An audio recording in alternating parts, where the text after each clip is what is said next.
Hello, everyone. Here we are again. It's noon and it is Tuesday. Every Tuesday, Thursday, and Saturday, we have a meeting with our lovely filmmakers who are there. They are talented. They have spent a lot of time, not to say a lot of money, at the expense of having breakfast, lunch, and dinner.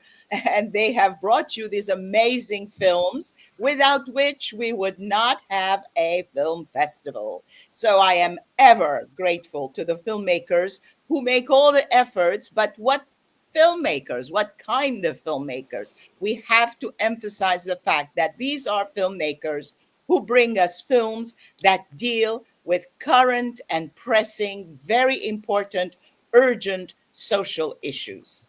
And we have a whole array this year.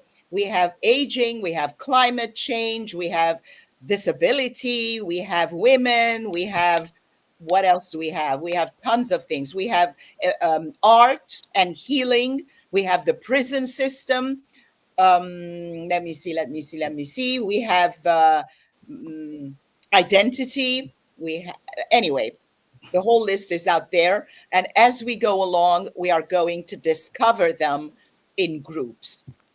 Today, I am lucky to have three filmmakers who brought us short films, which you will find in the groupings. When you go on our website, which already posts the schedule at a glance, the events that are taking place for the festival, during the festival, we open on March 11 at the National Arts Club. And then we go uptown from the 12th to the 13th, 2 days of fun events uptown Manhattan in West Harlem. And then we come back downtown. This is the uptown downtown line.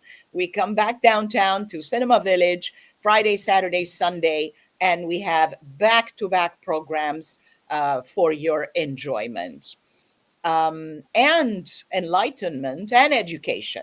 I must always confess that selecting the films for the Socially Relevant Film Festival has been like going and getting a university degree for me, not just a BA or an MA or an MFA, but a PhD. If I write it all into a book, I am sure it's going to be a fantastic thesis. And what I mean by that is that I have learned so much about so many issues, so many problems, so many social aspects that I had absolutely no idea about. And I urge everyone to come and see these films because not only they are movies that provide the entertainment value, but also have a very powerful and strong educational value. So again, the festival dates in person are March 11 to 16, with the closing awards night being on Sunday the 16th in the evening. Then 17th onwards, the films, many of them, with the exception of one or two titles that don't have licensing rights to go online and are offered on our online streaming platform. All the information will be again on our website. And here is the website for your information. So without further ado, I am going to get our filmmakers into the studio. And everyone will take a turn quickly and tell us who they are, what the title, their titles of their films are right next to their names, but they will tell us what the film is about quickly, and then we will delve more in detail into each one. Maybe Frank should go because I'm on my screen. He's right next to me. Hello, Nora. Hello, everyone. Yes, my film is Bridge of Curiosity, and it's an exploration of wisdom, curiosity, inclusion, and it's stories and conversations with the young and old worldwide. Great. And then we have, who do we have next? We have Aaron. Or we could go clockwise. We have Justin. I thought we were going to go clockwise, but it's fine. Okay. My name is Justin Thomas. I'm a documentary filmmaker, producer, and writer, as well as an activist. My film forecast is about the 2024 presidential election. Basically filming everything as it was happening in real time in the middle of Times Square, New York City. and going around and interviewing different people on the street about who they voted for and why, to kind of get a pulse of the country and a pulse of what people made the decisions of who they wanted to vote for and what the most important and pressing issues were that determined the reasons for their vote. Wow, that is a very interesting film. It would have had a prediction value, but now we know the results, so Yep. but we still want to talk about it. Okay. And Aaron, oh, we don't have your sound. Yeah, you should remove your headphones, because usually the headphones interfere. Disconnect them from the system. How about now? Yeah. Yeah, I still don't have your sound. Uh-oh.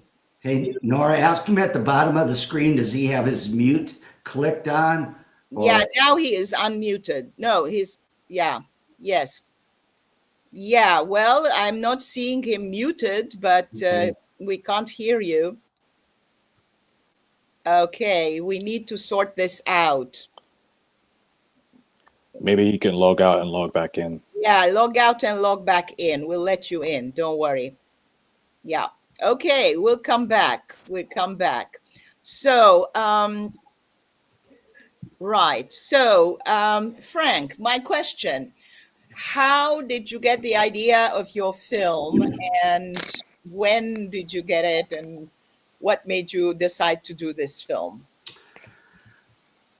Well, all of my documentaries are basically socially relevant, and what I have found in the last 5 years doing my these recent films is that when I find a subject matter that interests me, I am also interested, does it impact not only us here, but the world? And so usually that's the subject matter. And this one, I found through my own research that what we have in today's society, and this is a global situation, is that there seems to be a disconnect in many countries and many places between generations, young and old. And I'll give you an example. We have created a situation that is not really healthy for a lot of young and old, because there are many people who are elderly who are seen now as people in nursing homes, and they have nothing to provide, nothing to offer. Well, that's not the case. They are living history as far as I'm concerned. Their knowledge is just as important to us as anything else. And just like the very young, what I found was the young are curious, the elderly people have wisdom, and they both thrive off of similar things, and that is love, connection, and inclusion. Those three things we all do. So what I found was that through my research and in my film, there are countries that still provide that, I should say, that period where you learn from your elders, and your elders teach you these basic things sometimes that carry you through life. And we have lost a lot of that. And I'll give you an example. In the film, there is one section where in South Africa, there's a tribal leader who is speaking to two young boys, and I couldn't put all the footage in there. And he was sharing with them the importance of the lakes and the water, and how important it is to take care of the lake, keep it clean, let it breathe. It is something that will be there that we need to take care of. So I found that this was interesting to me, and I found that, you know what, I want to share it, and I want others to realize that there are things that, like I said, we all need in life, and that is love, connection, inclusion. And I think there's so much to be shared and learned at any age. Forging these connections enrich both young and old alike. So that was my really reason for doing this.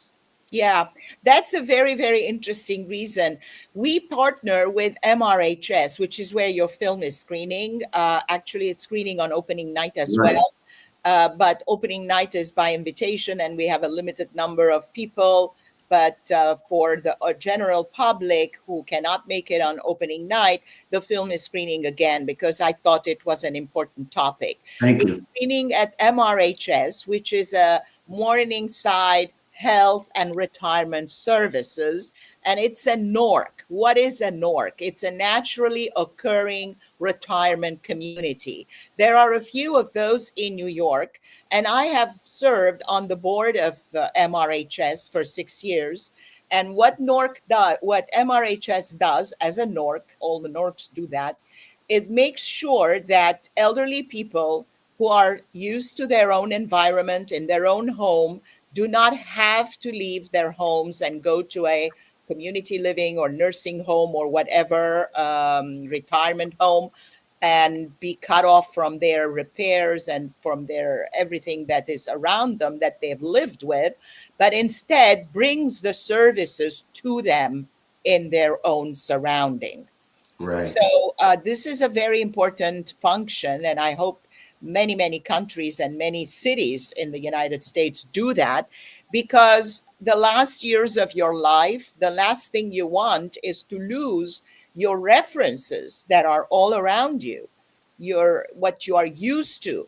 But sometimes people with age, they are not able to function properly and they need the extra help. So a lot And of Nora, the other thing is what I found because I went ahead and actually visited quite a few places, is a good example is like when we go to places and we bring animals and we bring comfort to older people. Well, the same goes when you have a young person connected with an old person. The old is just as curious as the young is. There's that curiosity that comes back to you like, oh, and so what we're doing here is knowledge transference doesn't necessarily mean I have something because I'm older to you. There's also that knowledge transference that says, hey, grandmother, or did you know that you could do this on your computer? Or did you know you could do this? It is such a wonderful thing. It's absolutely. like, The connection is very, very important. And just as young people feel lonely and they go out and try to find dates and go to bars and what have you, elderly people, they can't do bar hopping, but they also have their needs of companionship, of communication, of need to pass the knowledge and the experience. Absolutely. Very, very important. One year we did a project with MRHS and a video organization that teaches youngsters after school video making. So we put them together, and the youngsters interviewed the older generation, and out of those came out a 10-minute short that we screened at the festival. Wonderful. And Wow. that was a wonderful initiative because it brought together these two generations. They wanted to learn about how it was back in the day and so on and so forth. And of course, the older people were very excited to be talking to these youngsters who were keen about knowing a little bit more about their lives. So it's very, very important, all these films. Well, thank you for having it being selected on the first day for people.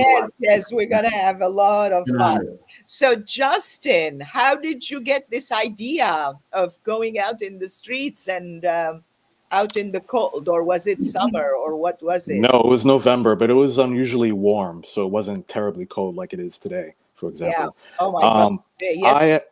God, it was terrible. Yeah, it's been unusually cold, which I guess is a good thing because we don't want it to be 60 degrees in February, but it's definitely not pleasant.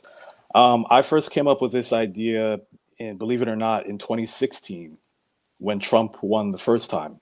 Yeah. And unfortunately, I was not able to go out with equipment. It just didn't manifest the way that I wanted it to. So I was very upset because I was one of the few people in my immediate circle that understood that this man was actually going to win the election at that time. In 2015 and 2016, a lot of people were still in denial. They could not even fathom that he would win. And I wanted to be able to capture that moment and preserve it, but it just didn't happen. When I started to see everything that was unfolding over the last couple of years and that he was going to be running again, which was inevitable, and the fact that despite all the stuff that was happening with all the felony charges and all the other stuff, the insurrection, the fact that he was still doing as well as he was doing, I was like, this is most likely going to happen again. And this year, I'm not missing the opportunity to document it because I want to get an understanding from the pulse of the people in real time, their reasons and their understanding for why they wanted to support him in the first place. So I found a friend of mine who went to film school with me. He's an amazing cinematographer. His name is Andres Arias. I was actually just hanging out with him yesterday. And his wife, Dirly, she was our production assistant. The three of us just went into the middle of Times Square with a microphone and a Sony FX30 camera and just started like approaching people, asking them if they would be open and interested to be a part of the documentary. And would you mind sharing who you voted for and why it was that you voted for this person? To our surprise, we were in the middle of New York, which is supposed to be a blue state. The vast majority of people that we found were actually Trump supporters. Wow. And out of the demographic of people that were there, the majority of the people that did vote for him were not the demographics that we would have assumed would have voted for him. A lot of them were brown. Some of them were immigrants or just people of color in general. And none of them were voting for Kamala Harris. So I just found that to be a very interesting dichotomy. And I had written some very interesting questions, but I kind of had to tailor them and then switch them up halfway. Once I realized that the demographics that I thought were going to be present weren't going to be there, I had to kind of just readapt and readjust how I was approaching the questions. But when I showed it to people before I screened it anywhere, people were like, well, why is it that people coming from India or people coming from Mexico or some of the Latin American countries, they're the ones going to be most impacted by his immigration policies? But they claimed in their answers, for example, that one of their major concerns was immigration. And the fact that so many people were coming into the country illegally as opposed to going through legal means. And the fact that that wasn't good for New York's environment, et cetera, et cetera. So this was not commentary that I was expecting to hear specifically from that group. We actually didn't find very many Kamala supporters at all. And in the middle of well, I don't want to give too much away, but in the middle of us interviewing everybody, there was a massive protest that came through Times Square protesting against the war in Gaza. So we wanted to document that as well, because that was a huge factor as to why a lot of people in the progressive community decided that they wanted to sit out and or vote for third parties as opposed to voting for Kamala. And that was a huge reason why she lost. Yeah. The main reason why I saw that she lost in terms of what people's answers were was the economy. That was the number one issue. But soon after the economy, there was immigration, but Gaza was a huge, huge issue. And nobody was really dealing with that or talking about it in corporate news or corporate media. So I thought it was important for us to document and preserve that. Yeah. That is fantastic. Great. So we have somebody else has joined us, David Schulder, and I'm going to bring him into the studio to introduce. But David, please look at how everybody else has written their titles and put the title of your film so we know what film it is. And Okay. if you're able to lower your screen a bit so we have less headroom, like, exactly. Let me, Perfect. And let us know who you are quickly in a nutshell, what your film is about, and then we'll go a little bit more in depth into it. I also have some people who are watching and they're putting their questions in the comment section, and we will be addressing them as soon as David has done with his introduction. You don't have to put the entire title because your film has a bit of a mouthful of a title, but leave that for now. We can add it later. Just introduce yourself. Okay, yeah.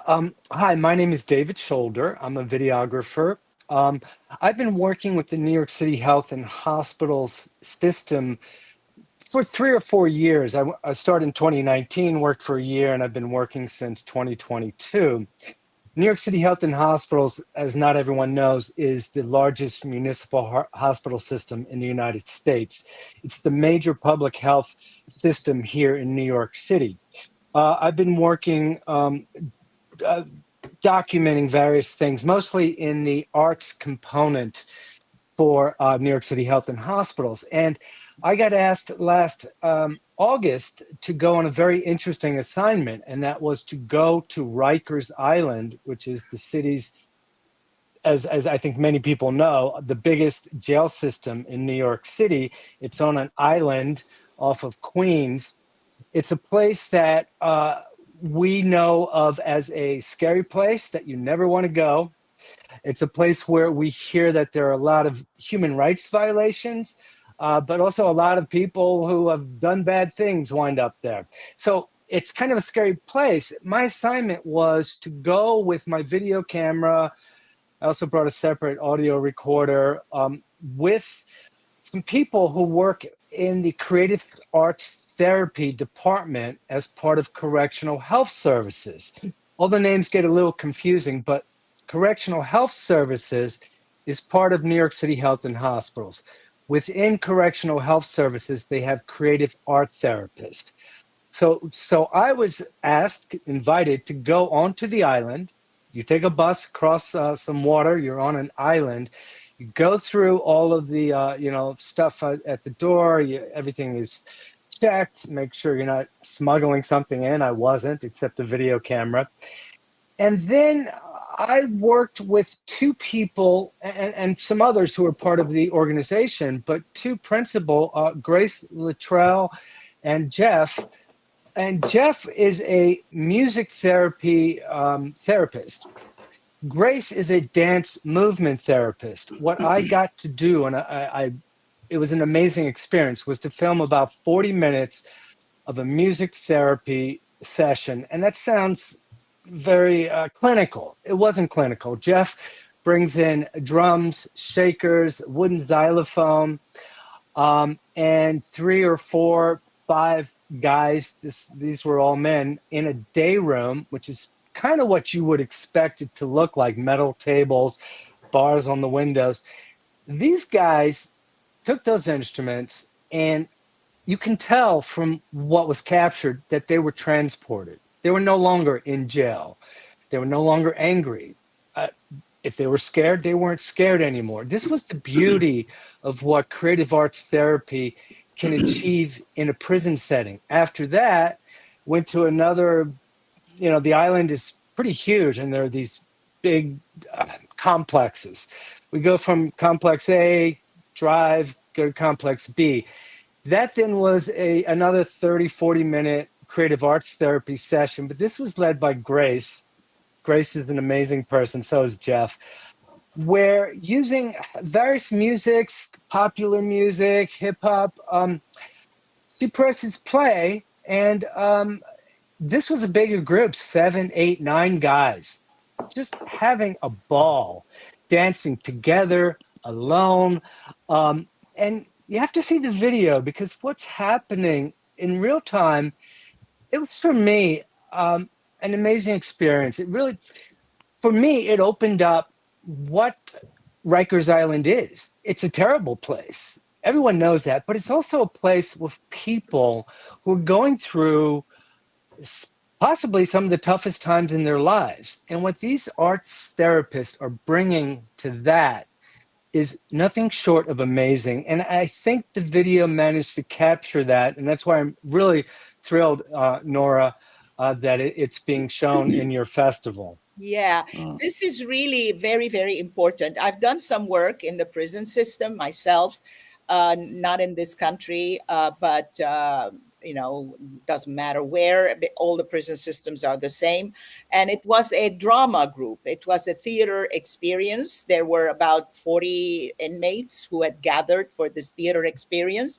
And later on, when I was talking about this situation to somebody who is the head of the division, and he was telling me in the past when we used to bring outside guests to come and speak with them, they would go, please just sign me up and say that I came, but leave me alone. I don't want to be part of this, and so on. And here they are, 40 grown men. They were there ready to participate in this theater experience and so on. And I felt, okay, when I do my theater master classes or workshops, I always go around and ask everybody to introduce themselves. I wasn't about to ask them, why are you here? What crime did you commit and how many years and so on? That's not my job. I just wanted them to pretty simply introduce themselves and say one or two things about themselves. And I was surprised because every single one of them told why they were there, how many years they had gotten, how many they'd done, and how many was left. And when I went out and I felt, oh my God, this is what is defining these people.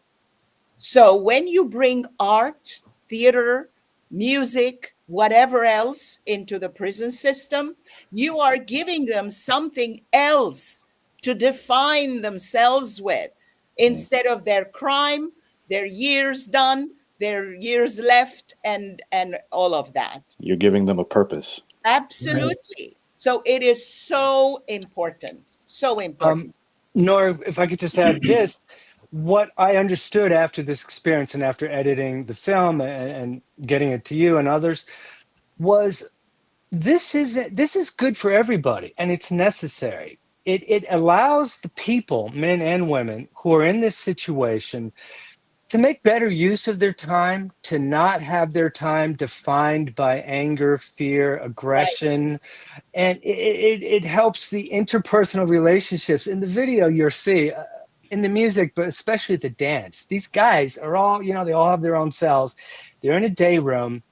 They are getting together and they're doing some really impressive dancing, and they're getting to show off their boss moves. And they're having fun. And I have to go back again to the creative arts therapist who I shot this with, Jeff and Grace. You'll see them.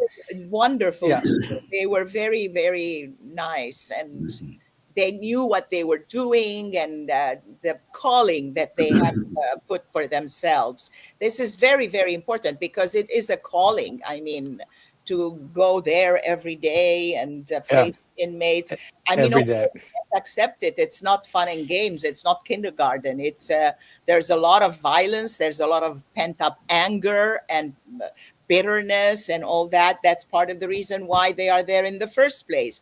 But it's a responsibility that society has also to share. It's not. They weren't born like that, One more quick point.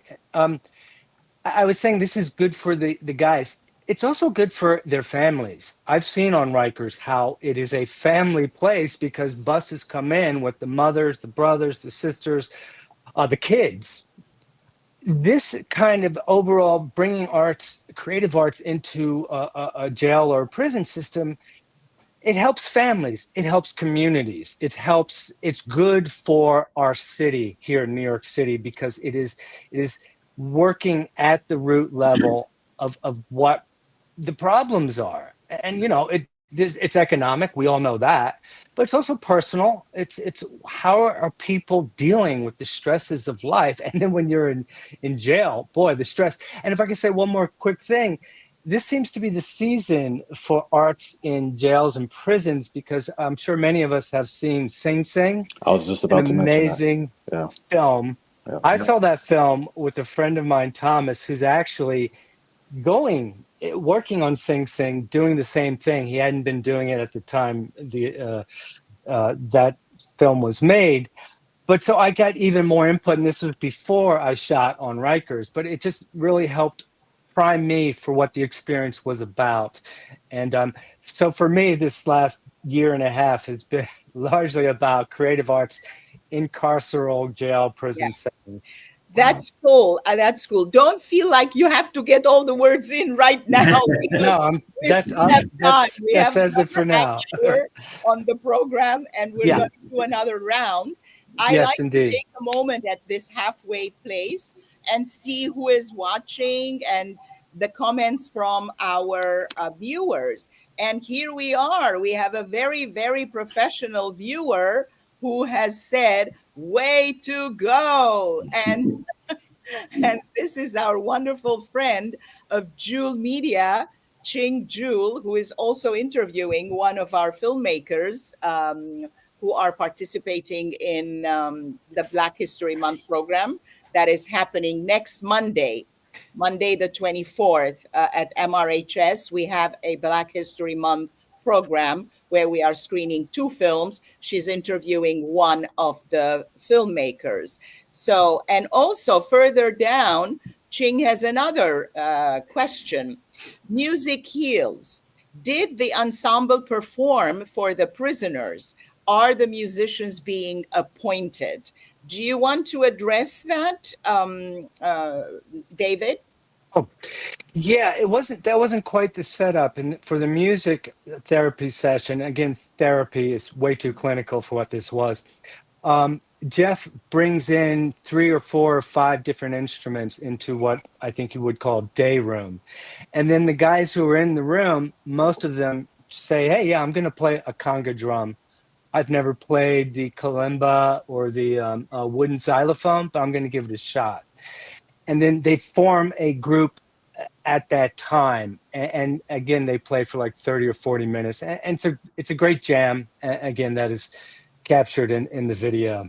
Yeah, that is really cool. Because also, if they don't have the stress and the strain of performing for an audience, they are much freer to improvise and play around and feel free to do whatever they feel like doing. But if there is a strain that, oh my God, on Thursday we have to come out in front of an audience, I better be good at this, I better this, I better that, it puts an additional stress on them. And just to iterate, Ching is interviewing on her channel, Jewel Media, our friend and colleague filmmaker Savannah Washington for her short documentary, which is called Greening of the Bronx. It's one of the 2 films that are screening in Black History Month on in person. This is an in-person screening, and everybody is invited to MRHS. It is 100 LaSalle. LaSalle Street, and they are more than welcome.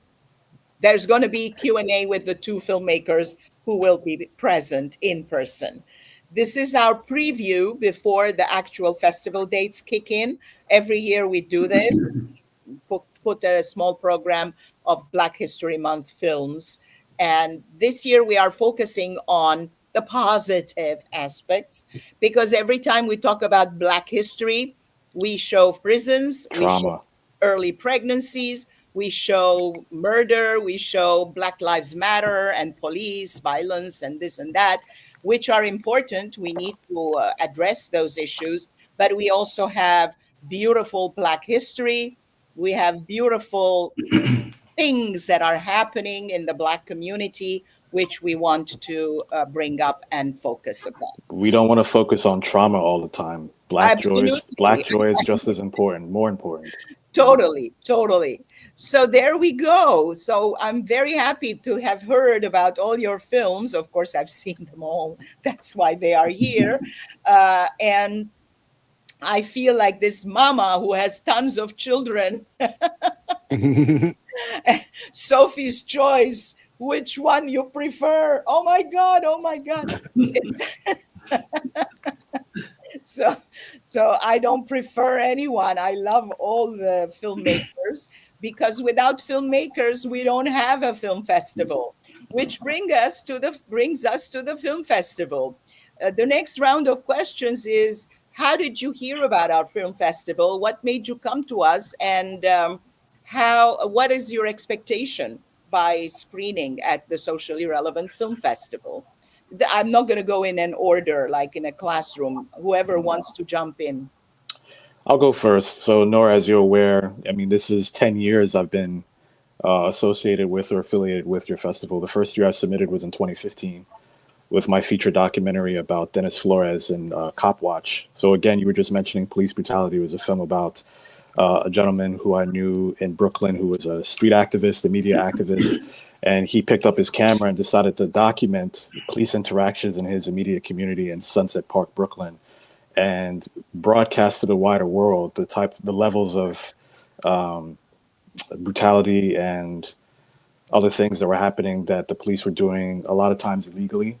And this was prior to Black Lives Matter becoming a national dialogue or a national conversation. And it was accepted into the Socially Relevant in 2015. That's when I first met Nora. We continued to stay in touch over the next several years. And then beginning in 2021, post George Floyd, she had started the BIPOC film aspect of the festival. And she had asked if I wanted to partner with her because I'd started an app called the Black Independent Filmmaker Community, where I was basically facilitating and helping to educate and empower independent filmmakers of color through the app. And she thought it would be a good idea to bring me on as a partner. So I've been working with her in that context. I've also had 2 other films submitted in the interim. So I've been working on a film called Sophia Dawson, Purpose, who is about another friend of mine who's an activist and a painter and an artist. And she uses her art as a means to educate people about the various issues that I just mentioned, mass incarceration, police injustice, etc. And then this most recent film, as I just mentioned earlier, is about the political process in this country and why things seem to be so polarized.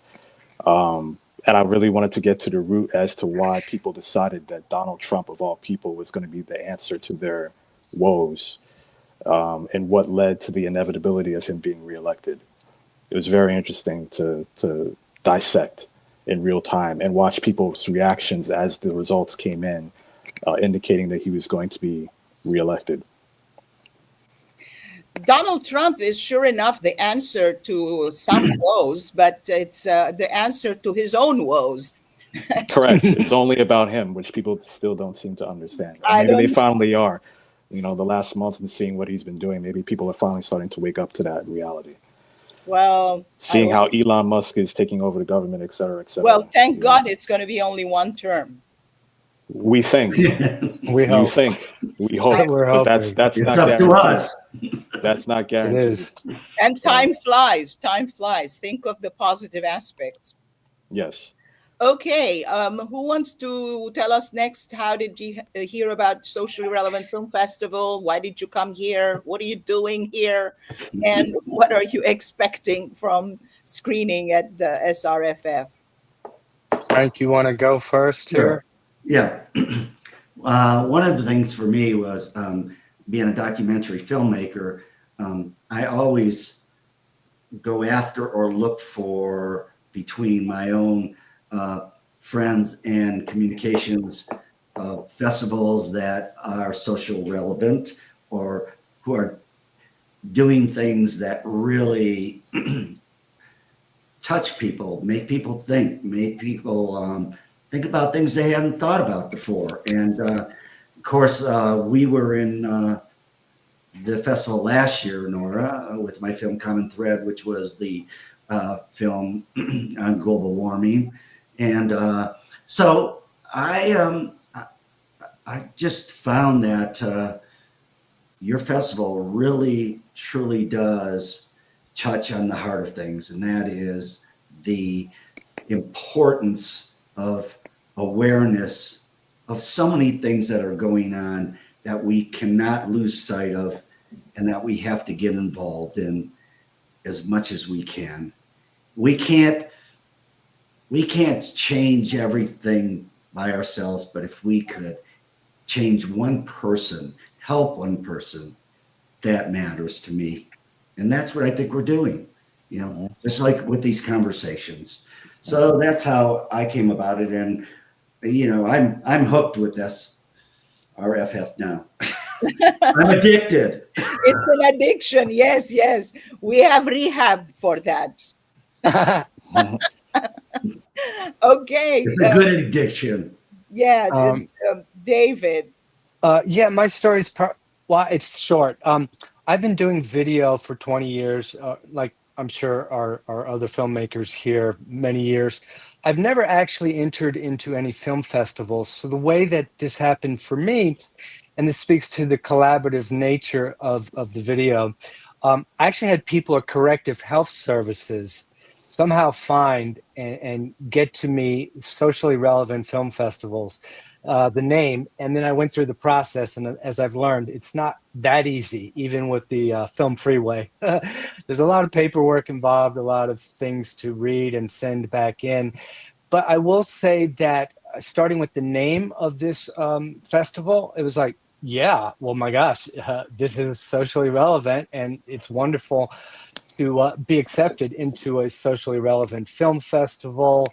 And I'm glad that this festival, since we got contacted after our submission, I've looked at what you've been doing, Nora, over these last many years, and it is socially relevant, and the voices that I think you are giving exposure to are critical. And I know that we and my team are really thrilled to be part of this festival.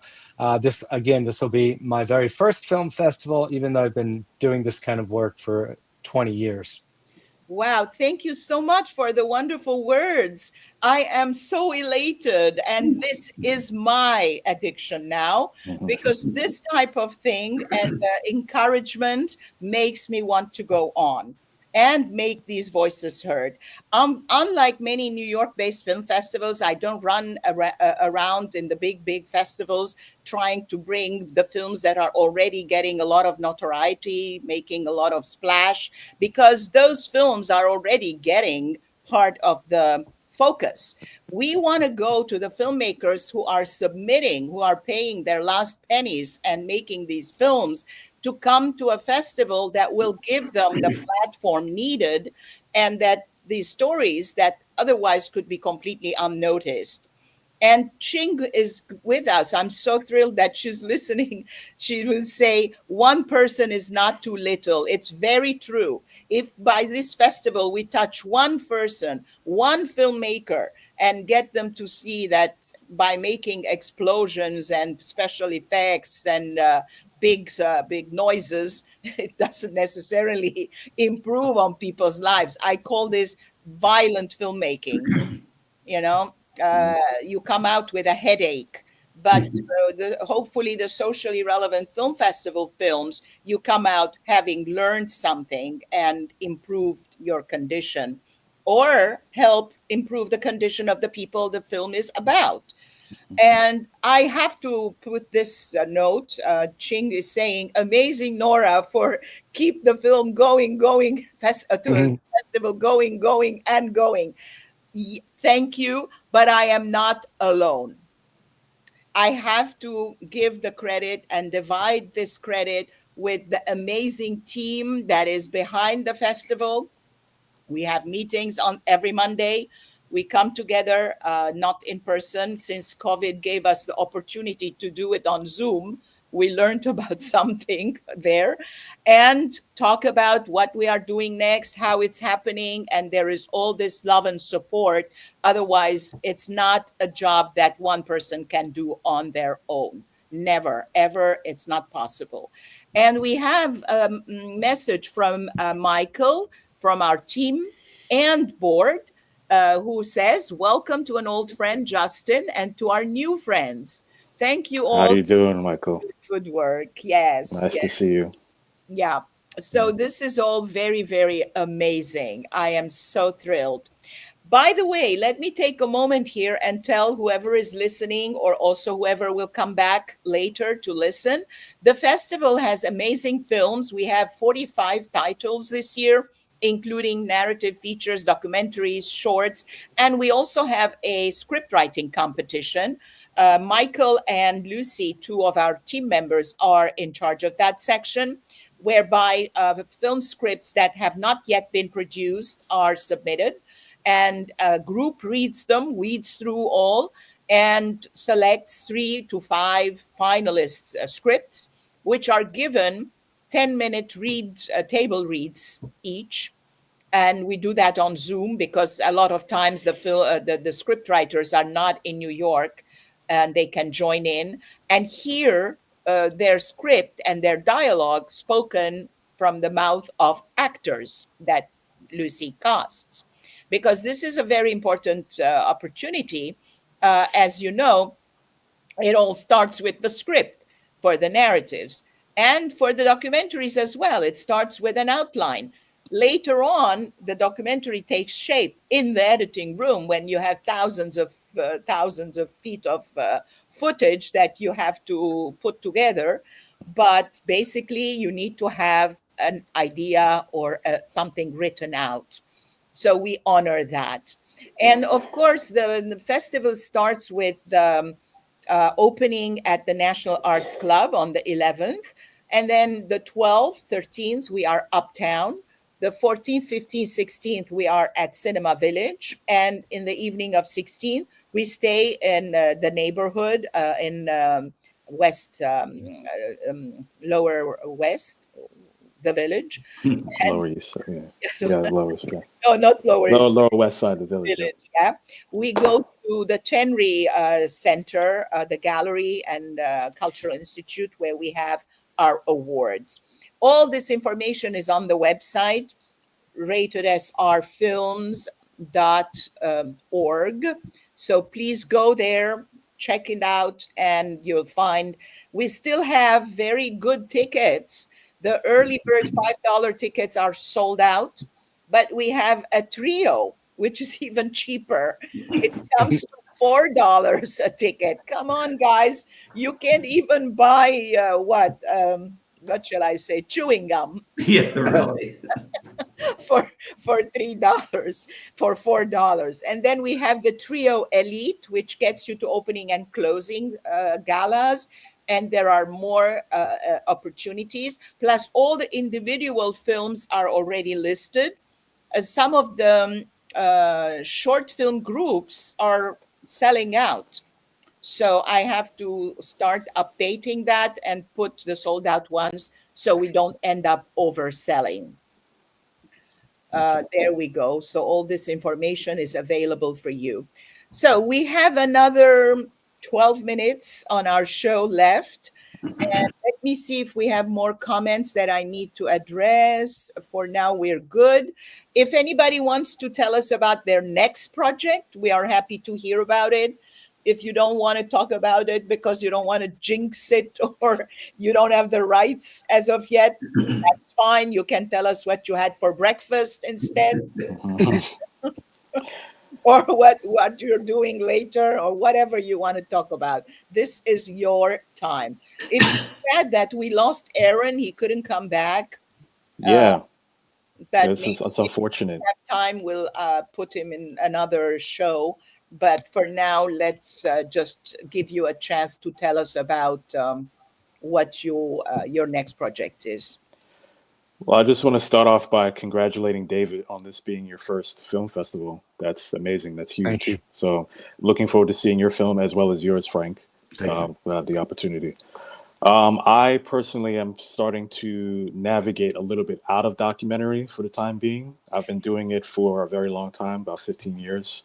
And I'm looking to get more into narrative filmmaking now. And I'm working with actors. I've written 2 screenplays. One is a short, one is a feature. I wasn't able to submit the feature to this year's festival, but maybe for next year's festival. But we're in the process of trying to approach investors and figuring out ways that we can fundraise for it, maybe apply to a couple of grants, and hopefully go into production on the short film going into next year. And then the goal is when that goes to festivals, that becomes successful, then we'd be able to approach people to get money together for the feature, because the feature is going to be a lot more money. We would have to ask for a lot more money. We would have to crowdfund and things of that nature. But I've always been curious about narrative, and I've always grown up loving narrative films, but I've just never had the opportunity to make one. And because I'm a writer, I had to study for a long time the process of screenwriting and getting good at it. And I've gotten really great feedback on the 2 scripts that I've written so far. So, and I made it, right? Yeah, if you would like. I haven't sent you the script, but I'm sure there's a part that joking. It's the actress suddenly who comes out and says, "Hey, hello, don't forget about me." Yeah, but that's basically where I'm going for the time being. I am gonna never leave documentary. That's my heart. I love documentary.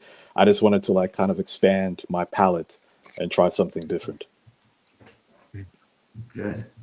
Yep. Well, my new film is I'm about 2/3 of the way there. I'm in post production now, and I've taken a break also.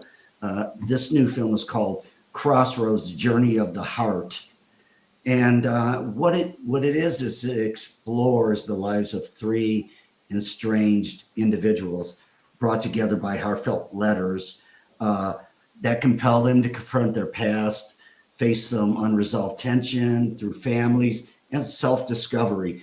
So it's really an interesting film because there are some actors involved, but there are also people that are playing the parts. This is their career. One is a person who is an artist, and her choices of being an artist to follow her passion versus going. Her parents thought that she could do better, but she said that this is what I do. This is from my heart.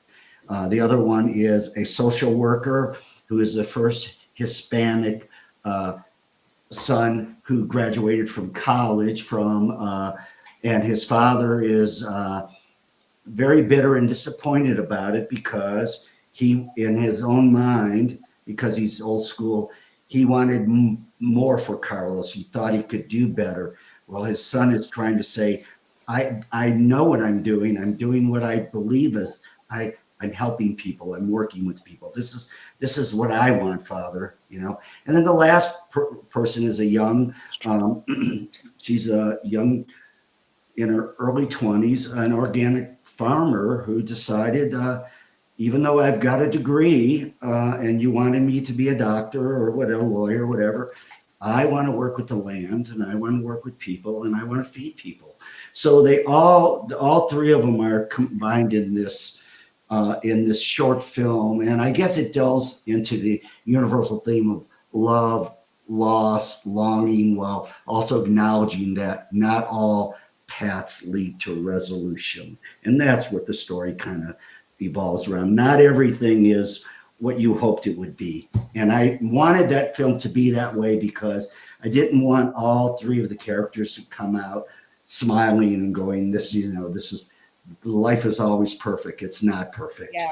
Yeah. So that's currently what I'm working on. It should be I'm hoping to release it this summer. That's cool. It's a very Nice. important topic. I am developing a short film about the same topic with a university professor who followed her father's path all her life, but in reality, she wanted to be a dancer. Yeah. And at an advanced age, she quits and goes. Let me tell you real quickly, just about a minute, is Nora, is when I was doing the first character who was the artist, my thought was I could get somebody to play that. But then I said, you know what? I'm going to go down to the arts district and I'm going to find somebody not only who may be interested, who's actually lived the experience that I've written. And I came across somebody who just said, Frank, I don't know if I'm any good on screen, but I can tell you what, when I read this, I've been there. I've done it. I've felt it. Wow. I'm a 45-year-old artist who's been divorced, raising 2 children. I've had 10 years of alcohol problems. Now I'm working and I'm helping people. And she just hugged me and said, I don't know why you want me. And I said, because you are exactly what I want. That is so wonderful. We want to hear more about it. Okay. So David, do you want to tell us about your next project? Yeah, well, I'll tell you, I'm not your typical documentary filmmaker. I work with and for New York City Health and Hospitals, as I said before. And what I do within there is make short documentaries, I think you could call them. It could be a 90-second, it could be 3 minutes, it could be 7 minutes. And I'll tell you what I was working on this morning just before I jumped on this. I'm creating a video looking at an overview of women's health at New York City Health and Hospitals. And last week we interviewed 6 individuals, 3 or 4 doctors, some people who work in reproductive health navigator program, people who work with maternal home, people who, we will be interviewing cardio obstetrics. So what I do is I interview people or capture events as they're happening that are part of the New York City Health and Hospitals. And so the women's health is a big project for me. A 7.5-minute video is actually pretty big in my small world. But one other thing I'll tell you about, a couple of weeks ago, I went down to Judson Health, which is a small health center in Soho on Spring Street.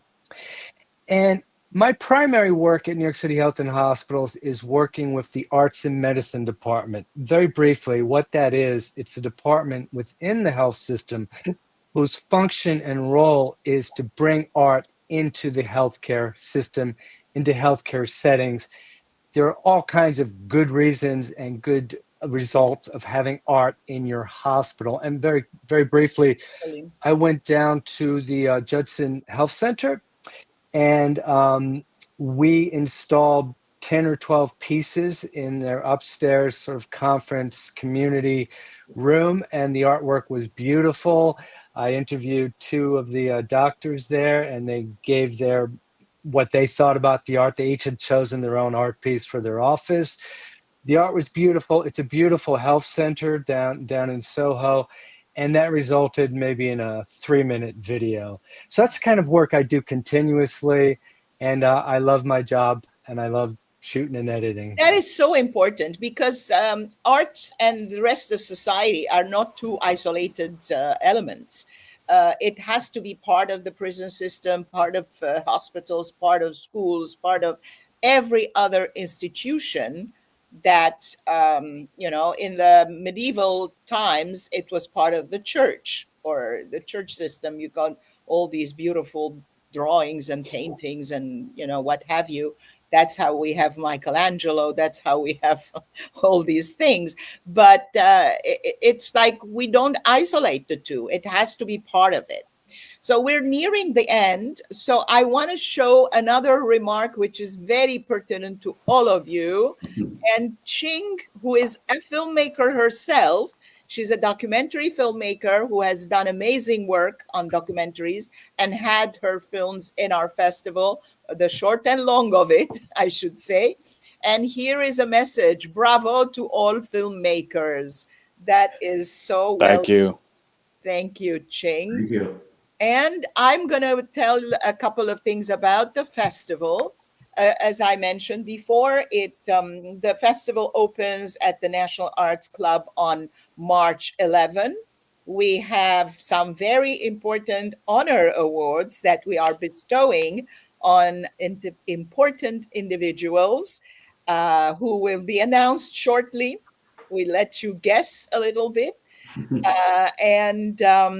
It's going to be an introduction of the 12th edition, which is what this is, followed by the honor awards. We have a guest of honor as well, a very important personality, followed by 3 short films that we have selected for that evening.